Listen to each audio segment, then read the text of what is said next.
Vamos a ver en este vídeo determinadas conclusiones y resumen sobre lo que llevamos visto hasta el momento para el control de sistemas complejos. Este vídeo está indicado, claro, para los alumnos de mi asignatura, pero lo publico porque estas conclusiones y resumen pueden ser útiles para dar una perspectiva antes de abordar temas más complicados de robusto, no lineal, etc. Las ideas generales al abordar un problema de control de sistemas complejos, pues la primera idea es que el control empieza en la fase de proyecto. Hay que determinar un punto de funcionamiento óptimo que cumpla normativas, etc., diseñar un sistema donde ese punto de funcionamiento sea fácil de controlar y dimensionar correctamente la potencia para no quedarse cortos. La segunda idea es que si hemos diseñado ese sistema fácil de controlar, pues es posible que con PIDs yo pueda conseguir un muy buen sistema de control y de hecho es muy común que gran parte del esfuerzo de control en muchas instalaciones esté en manos de reguladores tipo PID. Luego, la tercera idea es que todos los problemas de control, exagerando un poco, ¿vale? Todos y siempre suele ser demasiado atrevido, y sobre todo aquí sin incluir error de modelado, pues la idea es que todos los problemas de control son casos particulares de un único problema, que se llama problema generalizado, y que permite una metodología unificada, de manera que un único código solucione un montón de problemas de control que a priori parecían muy distintos. Entonces vamos a desarrollar un poco más cada una de estas tres ideas. La primera es control en la fase de proyecto. Diseñar sistemas fáciles de controlar significa que yo tengo que seleccionar variables controladas y manipuladas para que, al menos en equilibrio, se puedan alcanzar unos incrementos sobre el punto de funcionamiento deseado si me cambia la referencia, o que se pueda mantener el punto de funcionamiento ante ciertas perturbaciones, sin saturar actuadores, sin quedarme corto en potencia. Las herramientas, en el caso lineal, pues serían comprobar si determinada solución de programación cuadrática es factible. También se pueden hacer con SVDs. Los estimados son aproximados. La geometría del SVD es la de las elipses, la geometría del quadprog es la de los cuadrados. Los actuadores tienen geometría de los cuadrados, pero las perturbaciones aleatorias suelen tener geometría de elipses. Es poco probable que todo esté en su extremo a la vez. Otra fuente de error es, claro, la no linealidad. Si los incrementos son grandes y mi proceso es no lineal, pues mis extrapolaciones lineales para comprobar si se alcanzan ciertos puntos estarán sujetas a error, de modo que realmente un cálculo exacto en un caso con mucha no linealidad pues requerirá resolver problemas de factibilidad no lineal. A eso están acostumbrados los de planificación de operaciones, ingeniería química, etc. Y por último, pues decir que claro que el punto de funcionamiento en sí, el óptimo económico, puede depender de las perturbaciones y si es así, esas perturbaciones deberían ser medibles, porque si no, estaríamos controlando bien, a lo mejor, un punto de funcionamiento equivocado y eso es perder el tiempo. La segunda idea es que para que las cosas lleguen a un punto de operación suficientemente rápidamente, para eso ya hay que considerar, en el caso lineal, claro, la respuesta en frecuencia del proceso, por ejemplo, ya hablamos de anchos de banda, de control, etc. La herramienta básica es el SVD de la respuesta en frecuencia, el sigma. Claro, sin un escalado, un adimensionalizado, pues esto no tiene sentido físico, o sea, tenemos que comparar voltios con amperios y con litros adecuadamente. Con el SVD de la respuesta en frecuencia, pues siempre estamos en la geometría de las elipses y que normalmente suele ser pues cuando determinados diagramas de Bode cruzan los 0 decibelios por encima o por debajo, me dan ciertos estimados de ancho de banda que si hay mucho retardo o desfase, pues son estimados pues quizás optimistas, ¿vale? Si el proceso es difícil de controlar y tiene una dinámica complicada. También, aunque yo haya hecho el SVD de la ganancia y tenga unas ciertas direcciones de entrada y salida que me dicen las maniobras más fáciles o difíciles de hacer, lo que ocurra a frecuencia cero puede no tener la misma dirección que lo que ocurra a frecuencias altas, ¿vale? Y por lo tanto, la interpretación física puede no ser tan sencilla a esas frecuencias. También, aunque en los escalados, etcétera, que hemos visto en los materiales donde hablan de todos estos sigma y dimensionamiento de actuadores, se han utilizado escalados constantes, pues realmente esos escalados pueden depender de la frecuencia. A lo mejor hay perturbaciones con más energía, más power spectral density en unas frecuencias que en otras, o yo puedo especificar en mi contrato que las referencias lentas puedan variar entre más o menos 10 unidades, pero que yo desee cambios entre solo más o menos 2 unidades a determinada rapidez mayor. Bueno, pues esos pesos o amplitudes de las perturbaciones o referencias variantes con la frecuencia realmente nos llevará al problema de control generalizado que ahora luego comentaremos. Todo esto que hemos visto con el sigma habla de límites en la frecuencia de las señales. Los límites en el tiempo de los incrementos de las señales podrían ser evaluados por simulación con control predictivo, ¿vale? Porque también el control predictivo intenta llevar a determinado punto las salidas ante saturación de actuadores sin que variables intermedias superen ciertos límites. Entonces, bueno, pues la versión en frecuencia con el sigma es fácil de calcular, pero su interpretación temporal es más o menos aproximada. Pero la versión temporal directa pues, sería ver si determinados problemas de control predictivo son factibles o no. Y el objetivo de todo esto es, en la fase de proyecto, asegurarse que el dimensionamiento de mis actuadores está suficientemente sobredimensionado sobre el equilibrio en régimen permanente para poder llegar a los puntos de funcionamiento suficientemente rápidos o para poder cancelar perturbaciones que suban y bajen con una cierta rapidez, ancho de banda o tiempo de persistencia de dicha perturbación. Bueno, pues todo esto son criterios de diseño del proceso para comprobar que está bien dimensionado tanto en régimen permanente como en régimen transitorio. La segunda idea que hemos comentado es que hay que intentar siempre todo primero con PIDs. Los PIDs son el estándar de la industria. Bueno, en la industria química y eso también el control predictivo, como control maestro de un bucle en cascada de muchos PIDs en servoválvulas o controles internos, ¿vale? Pues también es importante. Y también en sistemas más o menos de primer orden, pues muchas veces esto se soluciona con control todo o nada, ¿vale? Entonces, pues lo que no sea PID o todo o nada debe ser bien justificada en términos coste-beneficio, ¿vale? Y coste de mantenimiento de un software es un coste que normalmente requerirá contratos con los proveedores, estos softwares de SCADA, de control predictivo, y bueno, pues hay que considerarlo comparado con, claro, con los PIDs que pueden sintonizarse y mantenerse por un técnico de la propia empresa, incluso a veces un técnico de formación profesional superior.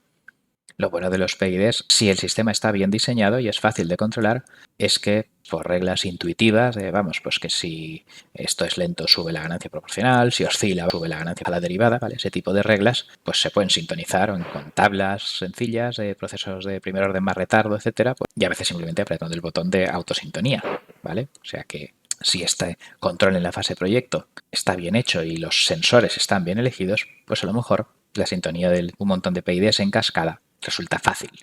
Y de hecho, es importante la última idea de que si yo mido todo lo que almacena energía importante en el proceso, pues claro, eso se llama medir el estado, realimentación del estado, pues una acción de control proporcional funcionará bien.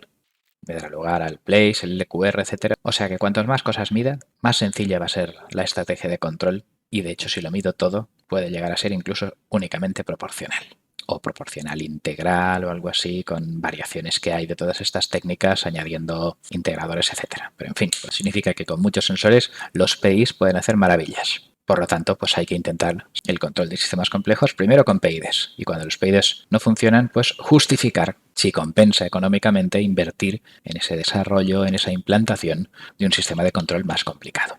Entonces, ¿cómo diseñamos los sistemas de control con PIDs? Bueno, pues con una cierta caja de herramientas donde en un problema multivariable pues el número de variables controladas, de actuadores manipuladas, de sensores no tiene por qué coincidir y las estrategias de cascada, sensor extra o actuador extra permiten diseñar flujos de información con un número de referencias, controladores o sensores que no coinciden.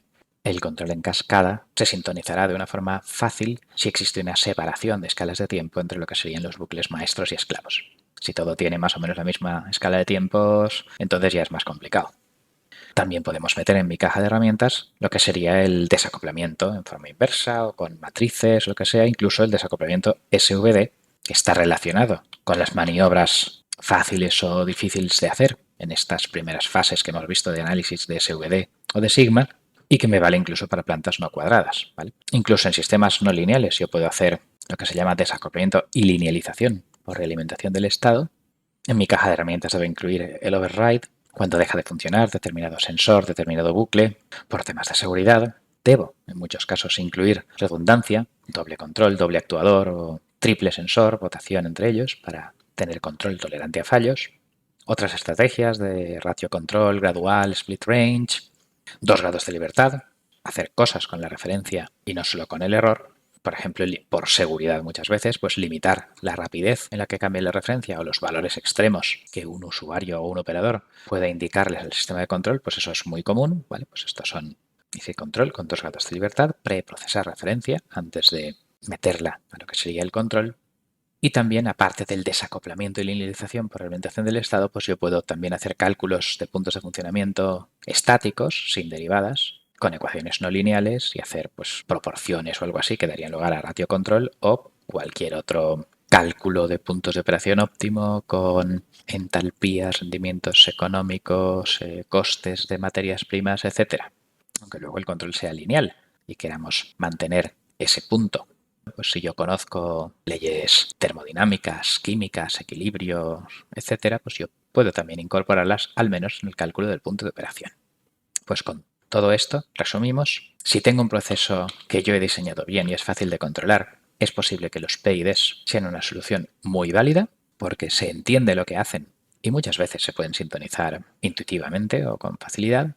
Y hay toda una serie de herramientas en lo que se llama control descentralizado, de cascada, desacoplamiento, override, ratio, 2 grados de libertad, etcétera, que un buen diseñador de sistemas de control avanzado con PIDs debe saber combinar para proyectar esa estructura de control que resuelve el problema del sistema complejo.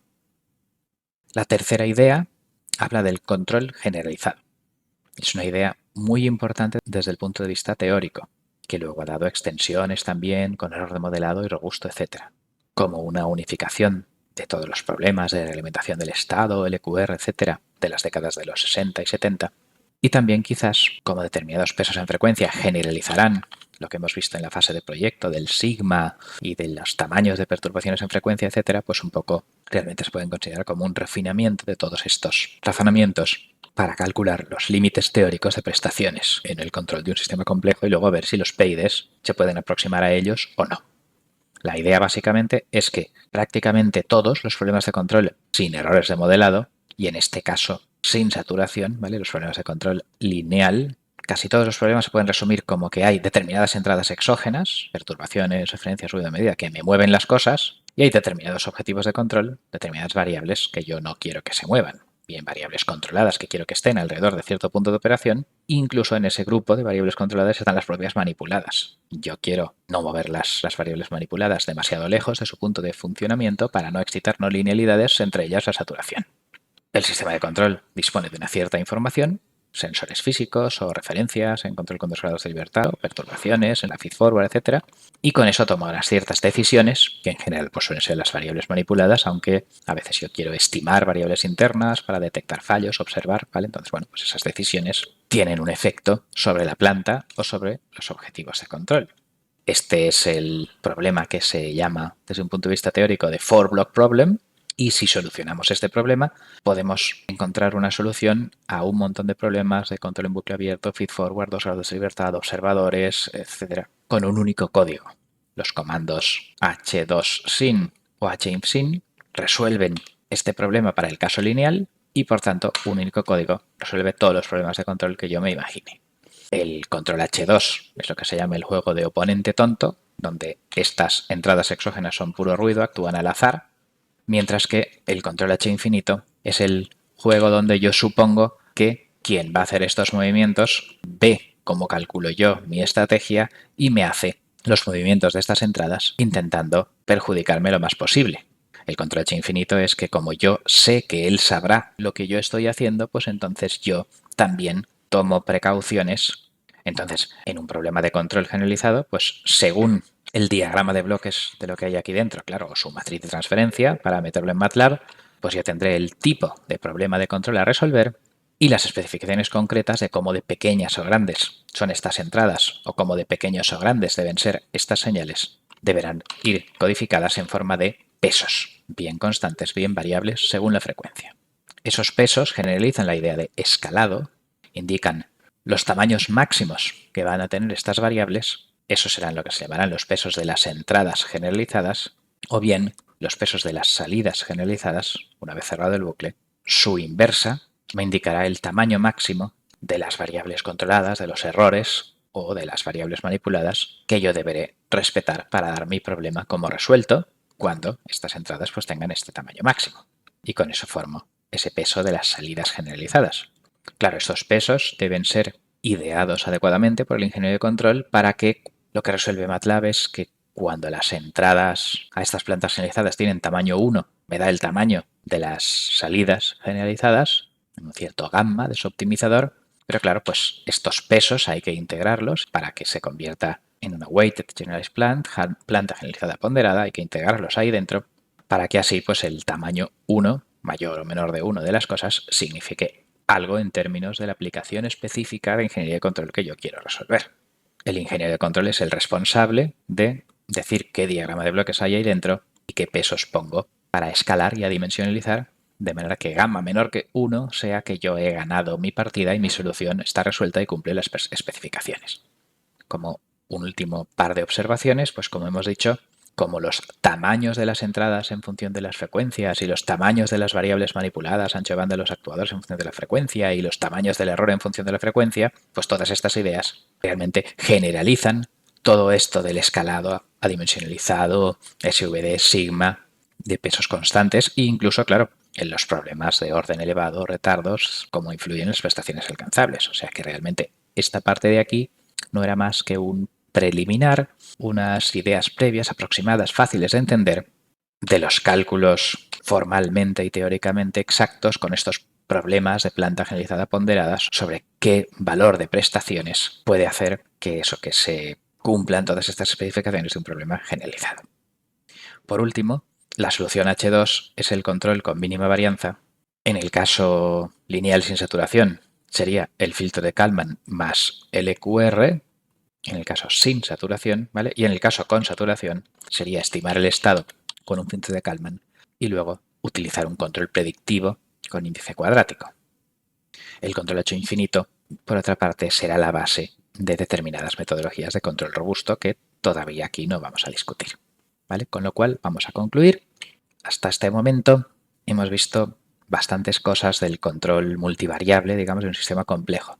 La primera era que el punto de operación y el dimensionamiento de los actuadores y la selección de qué cosas vamos a controlar es muy importante. Hay que proyectar bien y dimensionar bien un sistema porque si nos equivocamos luego no se va a poder controlar con nada.